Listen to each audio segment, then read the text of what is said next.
Hey gang, Ronan here, and I want to say that I hope all of you had a wonderful holiday season and a great start to what I really sincerely hope will be a very happy new year for you. As you could probably tell, I took a nice break during the holidays. There were no videos, no recordings, but I do enjoy it and I wanted to get back to it, and so this is the first one back.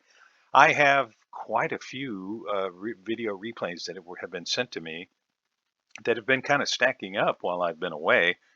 But I wanted to roll this one out first. This is probably the ship that I enjoy playing the most. It is the U.S. destroyer Gearing. There are a lot of ships that I really like, but this is definitely my most played ship. It has been power crept like a lot of things that have been in the game a long time. I'll give you a couple of examples. The Katsonas. While it is not what I would consider a powerhouse, I think it's fun to play. I think that line is fun to play. And why is that a threat to a ship like the Gearing? Well, the Gearing's guns are typical of U.S. destroyers, very floaty. You've got a lot of, as you get to the longer ranges of those guns, a lot of time in the air, a lot of flight time for the shells. And it makes it really hard to land shells on things that are especially kiting away from you if they are small in particular. It becomes very, very difficult. And so when you're running into something like a Katsonis, or you know at the very beginning of the game, oh, hey, look, I've got the Lambros Katsonis that I've got to contend with. You don't want to push in early, find yourself radared, and then shot at by everything under the sun. So in addition to having the radar consumable, the Katsonis has, well, they're not definitely not going to be the best in the game, but pretty decent guns, right? I mean, the HE shells on the Katsonis do 2,000, and that's 2,000 HP per shell hit when the ship's got 6 guns can be very effective. You're also looking at, if you're taking a look at, which I always do at the beginning of the game, what am I facing? Elbing is the next on our list here. And the Elbing, well, it doesn't have hydro. That's nice. What it does have is fantastic guns. And Gearing is big enough to take AP damage. And these things, the AP shells, the max AP shell damage from the guns on the Elbing, 4,100 HP. Now, is it likely you're going to take a 4,100 HP shot from it? No, but you're going to be taking some damage. Now, the HE shells from Elbing are only going to do 1,800, but the ship has 6 guns, decent reload, and I think the biggest threat is going to be from the Sherman. Now, the Sherman is, I feel dirty when I play the Sherman. I've only played a handful of games, and I think I did pretty well when I played it. It just, two things about it. One, it seems kind of unfair. I mean, honestly, it really just does to me. I mean, you may not feel that way.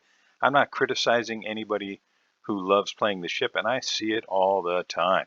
Uh, it is a very popular ship, and I think part of the reason for that, and those of us that have been around playing this game for a really long time, we see a lot of the same ships over and over and over, and primarily those are going to be newer ships that have rolled out with some significant differences that have been the source of that power creep that I mentioned earlier. Now, the Sherman, it's got 127 millimeter guns, and you've only got 3 of them, which you would think, well, what threat is that? Well, the reload on those things is 1.5 seconds, and that's the base reload.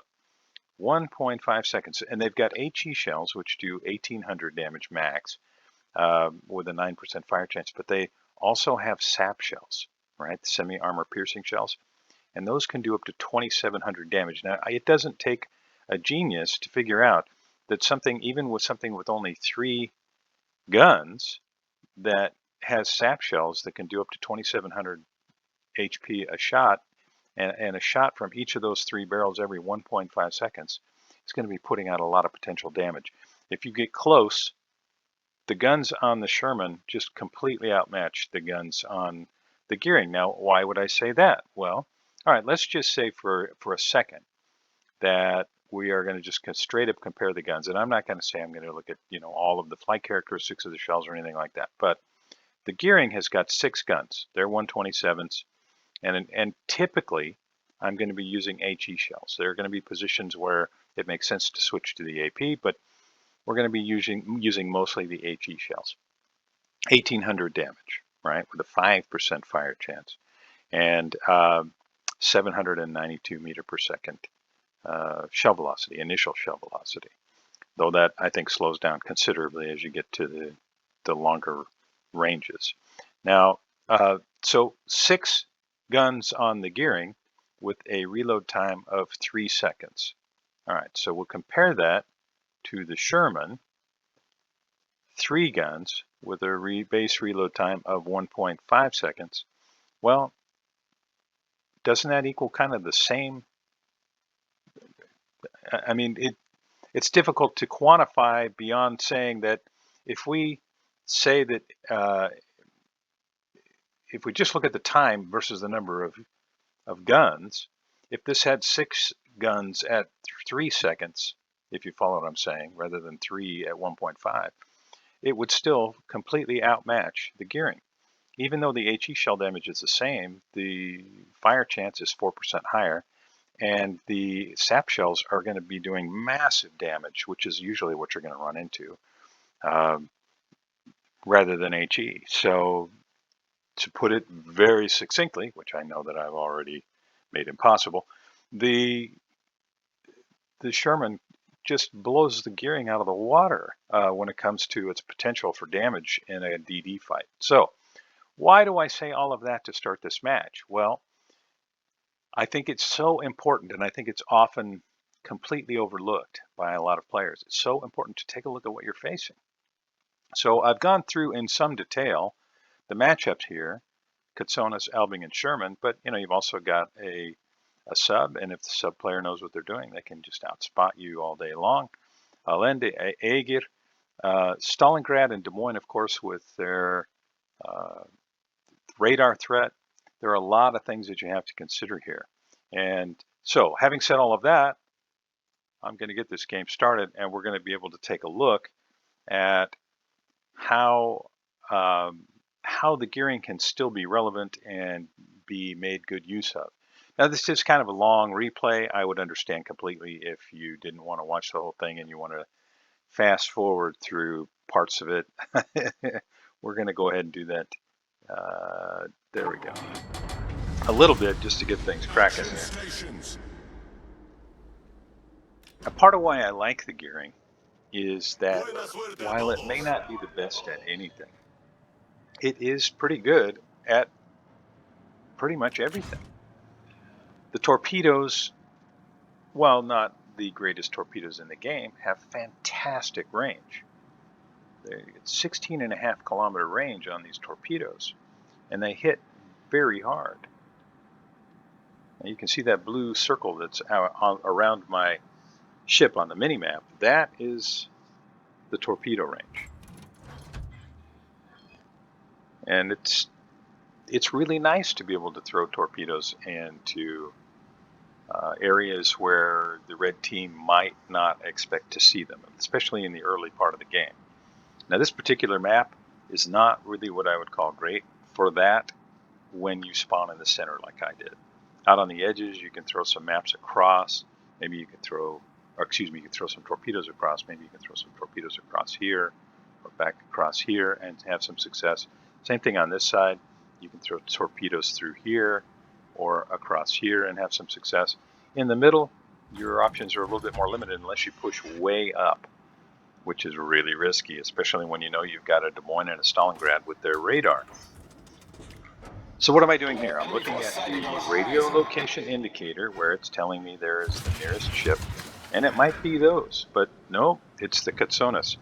And I'm expecting his radar anytime. I'm going to go throw that second set of torpedoes out there because I expect him to run. Now you can see he's hit the radar, which I don't understand because I was already visible.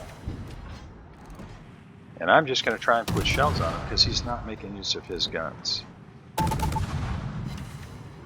Tells me he's probably thrown torpedoes in the water.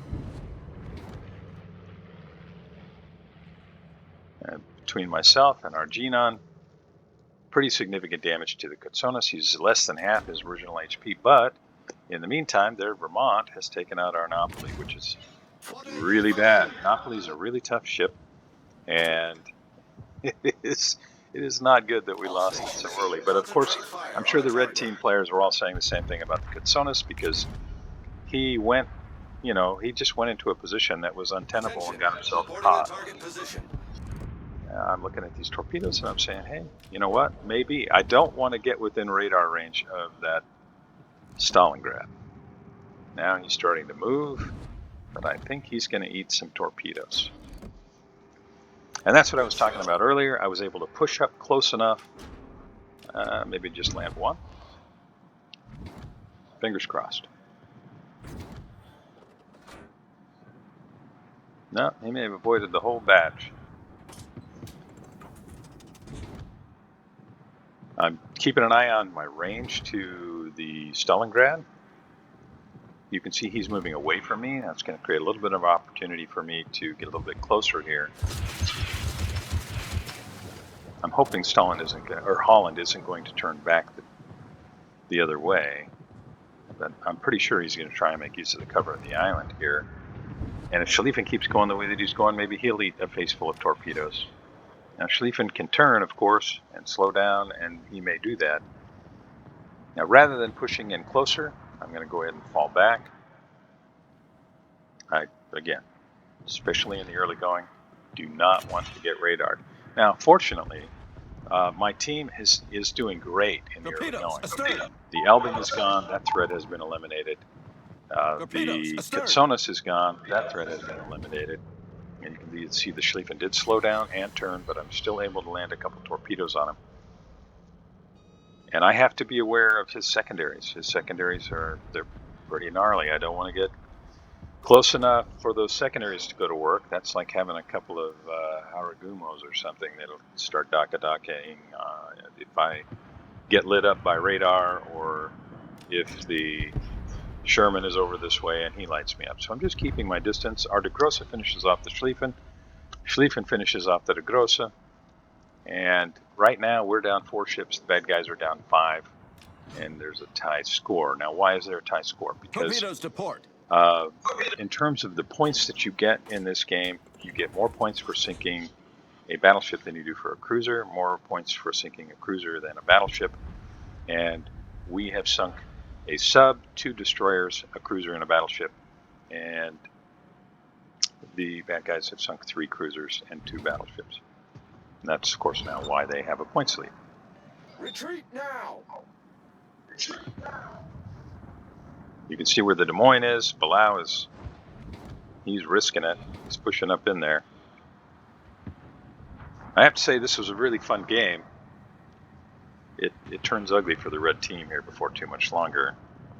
So Eger and Ruprecht are right here.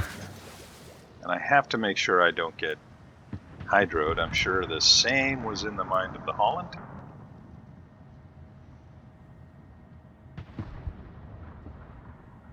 You can see his torpedoes went south towards Stalingrad, and mine are on this group of the Eger and Ruprecht. Now, why am I heading the way that I'm heading? Because if I get radared now, I want to minimize my profile. There's the radar.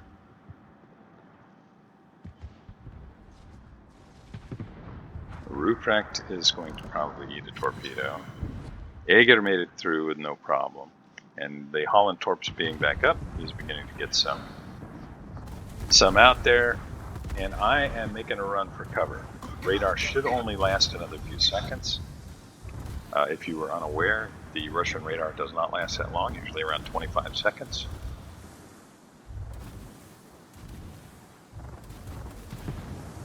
And you can see the Sherman down there. So I know the Sherman is this side of the map, so I have to be really careful. It looks like these red ships are all going to be making for the center of the map. So even if they decide to drift south, I'm going to have some opportunities to hit some broadsides here. So really, with the Holland and the gearing out here, the red team's only option to try and angle against torpedoes would be to kind of head northwest. And if they do that, then they're showing broadside to the Schlieffen and Conqueror. Now, that's not an issue yet. It can become an issue later in the game. It looks to me like Stalingrad is going to outrun my torpedoes, and I'm not sure if the Ruprecht is going to be able to make it. The two cruisers, they accelerate out of harm's way, and it looks like Ruprecht might do the same, as they have become aware, likely due to Aegir Hydro, of the torpedo strike threat.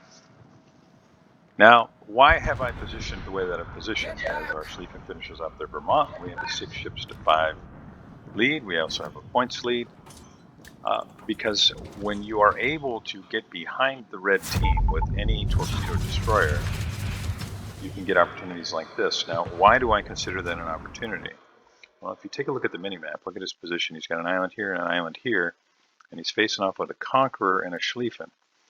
Is he going to push all the way in? It's debatable, right? Holland is here. How far are these guys going to push? My guess is they're probably going to stop in this area. And that's why I threw the torpedoes in that area.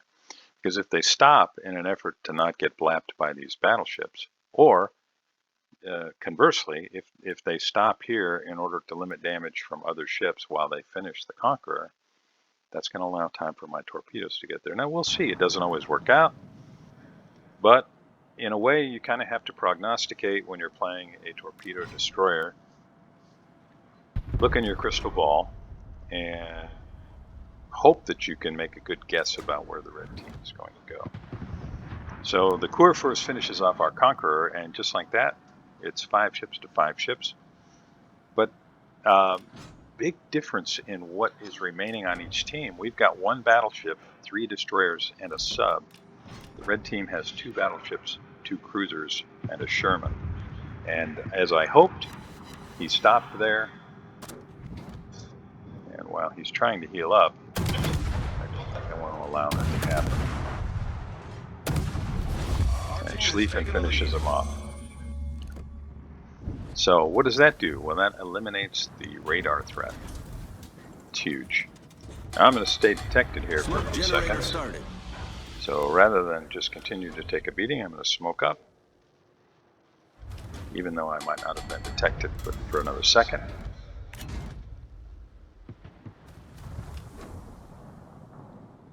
Change direction. I see the Sherman there. I do not want to chase the Sherman, at least not at this point. Now, my smoke cloud, if the Ruprecht is paying any attention, is telling him what I'm doing. It's telling him that I'm turning this way. Now I'm going to stop outside of the smoke, because it is very often true that ships with torpedoes will torpedo into smoke. Now, what am I doing here? Well, why am I positioning the ship the way that I am positioning the ship? The Sherman only has a couple of torpedoes, and you've got such a narrow firing arc on those torpedoes, but it's still a torpedo threat. So I'm angling in a way to minimize the potential for taking a torpedo from this whole area. That's the reason my ship is positioned the way that it is. I moved out of the smoke because very often torpedoes are going to be making for the smoke, thinking that I might be sitting in the smoke. And a lot of newer or inexperienced players, that's exactly what they'll do. Trying to sit here in this circle long enough to be able to secure this bonus for my team. All stations, and then I can reposition. Red team is down to 4 ships now. We still have 5, and it's looking really bad right now for the Ruprecht. Enemy battleship destroyed. And that takes the damage counter up to 173,000, and I managed to get my first kill. At this point, this game is, well, it's effectively over, right? I mean, we've got their Kurfürst out there, who's playing his best game, I'm sure. And there's a torpedo headed for the smoke, like I mentioned a minute ago. Kurfürst goes down to a torpedo from our Schlieffen, and now it really is just a chasing down the Sherman. I know right where he is. I've got the radio location commander skill, and that's going to tell me where he moves.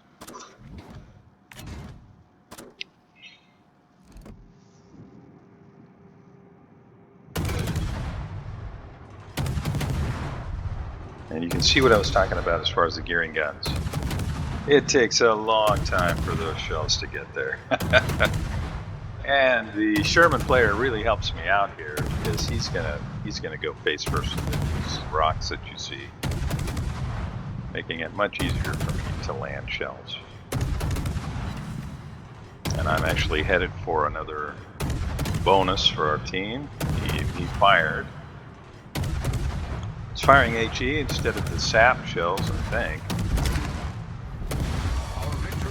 And I've got all 6 guns trained on Sherman. I'm not alone. Basically, my entire team's got guns on him right now. And we're just kind of winding down. He's not long for this world. You can see the damage counter continuing to increase as I put a few more shells on target. The vast majority of my damage in this game came from torpedoes. 47 hits with the guns there at the end, but because of the threats that I outlined earlier, I didn't want to get close, and I was able to make good use of the torpedoes. Now, it doesn't always work out that way, but sometimes it does, and when it does, it is glorious. So, 196,000 plus damage, 67 shells on target, most of that at the very end of the game, 11 torpedo hits, 6 incapacitations, 2 ships destroyed, 5 floods, 4 spotted, and picked up a couple of buffs. Topped the scoreboard with 2290 base XP. Certainly not going to break any records, but still a pretty strong game. I had some real help from the Schlieffen, Palau, and Holland. You know, great game, Stalingrad, Vermont, and Kurfürst, at least in my opinion. I think you played a good game. The detailed report, Ruprecht, Sherman, Stalingrad, Schlieffen, Kutsonis. That's really the only things I put damage on, but I was able to put big damage on a couple of them. 68,000 on the Stalingrad, 45,000 on Schlieffen, and over 50 on Ruprecht to give me the big damage total at the end. 25,000 in flooding, 140,000 with torpedoes, and only 31,000 with the guns. That's not normally how it's going to go. Had 194,000 potential damage there at the end and picked up some decent XP, etc. there at the end of the game. If you've never tried the U.S. destroyer line, I do recommend it. I want to point out, as I have in other videos, the line changes a lot. At the very beginning, in the early tiers, you don't have much range on the torpedoes, of course, as you might expect. You've got ships like the Clemson that have really short torpedo range, and they're really gunboats, and that continues through really until I think till you get to the Mahan at tier 7, where you can pick up the ability to stealth fire your torpedoes, meaning you can get close enough to use the torpedoes without ever being detected. And so then there's a change there, and that stays true through Fletcher. Now, Fletcher at tier 9 is really, really maneuverable. It's a very nimble ship. And when you leave the Fletcher, and if you grow accustomed to the way that the Fletcher maneuvers, it can be a real problem, and it certainly was for me when I started playing the gearing, because the gearing is much bigger and not as nimble. And for my first probably 30 or 40 games, I kept putting myself in positions where I could maneuver the Fletcher, but found myself getting stuck in the gearing and getting blapped. So that's it for today. I'm so glad to be back to making some videos for you guys. I really appreciate the support. If you enjoyed this, I hope you will like. If you're here for the first time and enjoyed the video, I hope you'll subscribe, and I'll see you next time.